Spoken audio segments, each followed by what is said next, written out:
கன்னியாகுமரி கடலில் திருவள்ளுவர் சிலை மற்றும் விவேகானந்தர் பாறையை இணைக்கும் கண்ணாடி பாலத்தில் விரிசல் ஏற்பட்ட நிலையில் ஆபத்தை உணராமல் அருகே நின்று சுற்றுலா பயணிகள் புகைப்படம் எடுத்து செல்கின்றனர். விவரங்களை நம்முடைய செய்தியாளர் சதாம் வழங்க நாம் கேட்கலாம். சதாம், விவரங்கள்.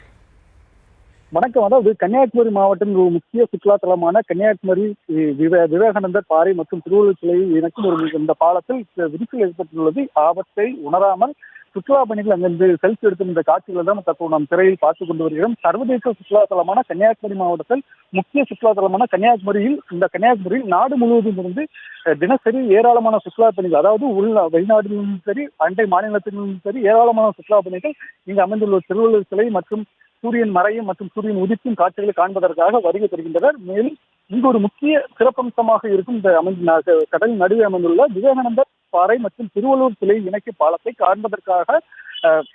காணவும் ஏராளமானவர் வருகின்றனர். இந்த பாலத்தை 37 கோடி செலவில் 10 மீட்டர் அகலமும் மற்றும் 77 மீட்டர் நீளத்தில் கடலுக்கு மேல் இந்த பாலம், கண்ணாடி பாலம் கட்டப்பட்டது. கடந்த 9 மாதங்களுக்கு முன்னதாக இந்த பாலத்தை முதல்வர் இந்த கண்ணாடி பாலத்தை திறந்து வைத்தார்.